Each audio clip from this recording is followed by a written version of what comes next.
studying your last two.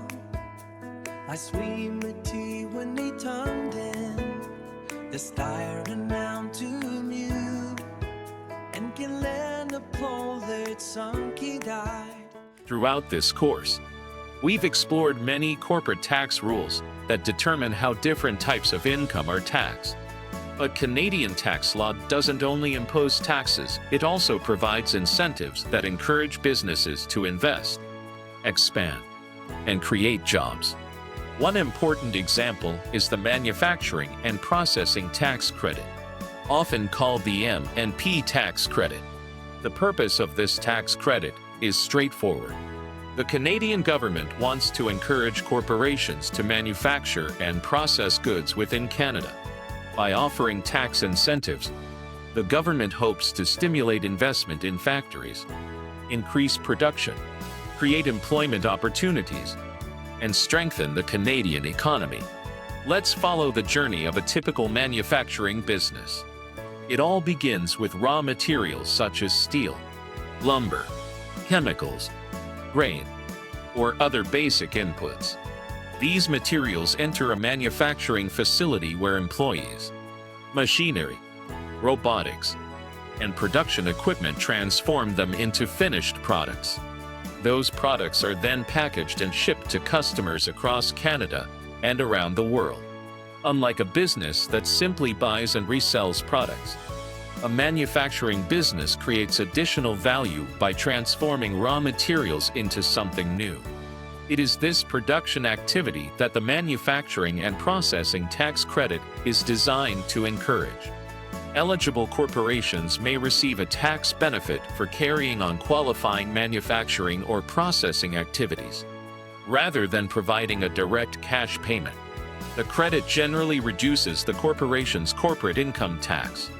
Lower taxes mean the business keeps more of its after-tax profits. Those savings can then be reinvested back into the business. A corporation may purchase new machinery, modernize its production facilities, hire additional employees, improve technology, or expand its manufacturing capacity. In this way, the tax credit not only benefits the individual corporation, but also supports broader economic growth. From the government's perspective, this creates a positive cycle. Tax incentives encourage manufacturing investment. Manufacturing investment leads to more factories, more production, more employment, and a stronger economy. As businesses grow, they continue investing and contributing to Canada's long-term economic development. It's important to remember that the Manufacturing and Processing Tax Credit is intended specifically for qualifying manufacturing and processing activities. Simply operating a corporation does not automatically make a business eligible. The corporation must actually be engaged in activities that meet the requirements established under the Canadian tax rules. The key takeaway is simple. The Manufacturing and Processing Tax Credit is one of Canada's important business tax incentives. It rewards eligible corporations that manufacture or process goods in Canada by reducing their corporate tax burden, allowing them to retain more profits and reinvest those savings into future growth, innovation, and job creation. In the previous slide, we learned why the Manufacturing and Processing Tax Credit exists. The next question is, which businesses actually qualify for this tax incentive? The key principle is simple. The corporation must be engaged in manufacturing or processing activities. In other words, it must transform raw materials or components into a new or improved product. Let's look at some examples. A company that manufactures products in a factory is performing qualifying activities. It takes raw materials, uses machinery and labor, and creates finished goods that did not previously exist. Similarly, a business that processes raw materials may also qualify. For example, a steel manufacturer transforms iron ore into steel products. A food processor converts agricultural products into packaged food items. In both cases, The business is changing the form, nature, or condition of the original materials. Packaging operations that form part of the manufacturing process may also qualify, particularly when they are integrated into the overall production process. Other examples include industrial production facilities, food manufacturing plants, and assembly operations where individual parts are combined to produce finished products. Now let's compare these activities with businesses that generally do not qualify.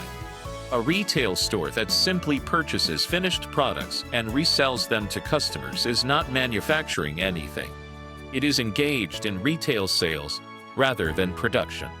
Professional service firms, such as accounting, legal, engineering, or consulting businesses, also do not qualify because they provide services rather than manufacturing goods.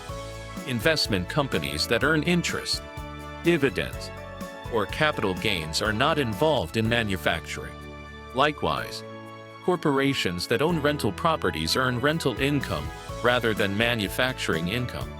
Warehousing and distribution businesses generally do not qualify if they only store and transport products without changing them. Similarly, office administration and management activities alone are not considered manufacturing or processing. A useful way to think about the rules is to ask one simple question. Does the corporation transform materials into a new product? If the answer is yes, the business is likely carrying on manufacturing or processing activities. If the answer is no, the business is generally not engaged in manufacturing for purposes of this tax incentive. Let's compare two businesses. Imagine a furniture manufacturer that purchases lumber, cuts it, shapes it, assembles it, and produces finished tables. This business transforms raw materials into a completely new product and is likely carrying on qualifying manufacturing activities. Now compare that with a furniture retailer. The retailer purchases finished tables from manufacturers and simply displays and sells them to customers. Although both businesses deal with furniture, only one actually manufactures the product. This example highlights the fundamental difference. Manufacturing creates value by transforming materials. Retailing simply transfers ownership of products that already exist. The key takeaway is simple. Producing or processing goods is very different from selling or distributing them. To qualify for the manufacturing and processing tax credit, a corporation must generally be engaged in genuine manufacturing or processing activities that transform raw materials or components into finished products. We've now learned what the manufacturing and processing tax credit is and which businesses generally qualify. The final step is understanding how this tax incentive benefits a corporation in practice. Let's walk through a simple example. Imagine a manufacturing corporation that earns $2 million of income from qualifying manufacturing activities during the year. As with any corporation, it first calculates its taxable income and determines the amount of corporate income tax that would normally be payable. If the corporation qualifies for the manufacturing and processing tax credit, it may claim the available credit when preparing its corporate income tax return. Instead of receiving cash directly from the government, the credit works by reducing the corporation's corporate income tax liability. This means the corporation pays less tax and keeps more of its after-tax profits. Those tax savings create opportunities for future growth. Rather than sending that money to the government as tax, the corporation can reinvest it back into the business. It may purchase new manufacturing equipment, upgrade production technology, expand its facilities, improve efficiency, or invest in automation. The additional funds can also be used to hire more employees, train the existing staff, develop new products, or increase production capacity. In this way, the tax credit supports both the individual corporation and the broader Canadian economy. The process is straightforward. First, The corporation manufactures or processes qualifying goods. Next, it earns income from those activities. When preparing its corporate tax return, it determines whether it qualifies for the manufacturing and processing tax credit and calculates the available amount. The credit is then applied to reduce the corporation's income tax payable. As a result, the corporation retains more cash, which can be reinvested into future business operations and expansion. Before claiming the credit, accountants and tax advisors perform several important reviews.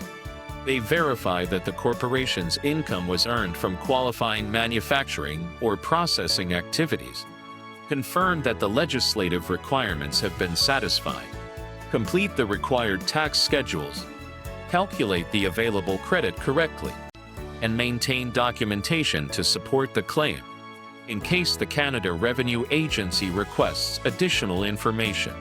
It is important to remember that tax incentives should never be the sole reason for making business decisions. A corporation should carry on manufacturing because it is commercially profitable, with the tax credit serving as an additional benefit rather than the primary objective.